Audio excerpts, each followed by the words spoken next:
அரக்கோணத்தில் அண்ணாவின் 56வது நினைவு நாளை முன்னிட்டு நகர திமுக சார்பில் அவரின் திருவுருவ சிலைக்கு மாலை அணிவித்து மரியாதை செலுத்தினார்கள்.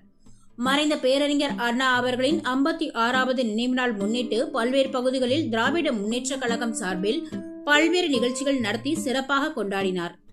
அந்த வகையில் கைத்தறி மற்றும் துணிநூல் துறை அமைச்சர் ஆர். காந்தி ஆணைக்கிணங்க ராணிப்பேட்டை மாவட்டம் அரக்கோணம் நகர திமுகவினர் அண்ணாவின் 56வது நினைவு நாள் வெகு விமர்சையாக கொண்டாடினார்.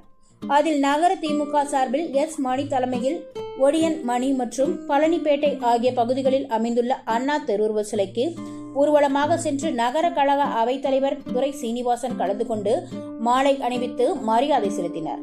நிகழ்ச்சியில் திமுக நிர்வாகிகள் நந்தாதேவி, விக்ரமன், சி.என். அன்பு, வழக்கறிஞர் தமிழரசன், வின்சன், மீனாட்சி சுந்தரம், ராஜலட்சுமி, சங்கீதா, ரேவதி, கன்னியப்பன், பலகடை தமிழ், KMS பழனிபாண்டியன், டிம்போ செல்வம், கன்னியப்பன், நாகராஜ், லோகநாதன், மூர்த்தி, ராஜன், லோகநாதன், கோபி, சண்முகம், பரிமளா, தீபன், சரவணன், ஜெயக்குமார், சந்திரசேகர், அப்துல் காதர், கரிமுல்லா, சையத் அக்பர் அலி, ஆயுப், உசைன், சண்முகம் உள்ளிட்ட பலர் உடனிருந்தனர்.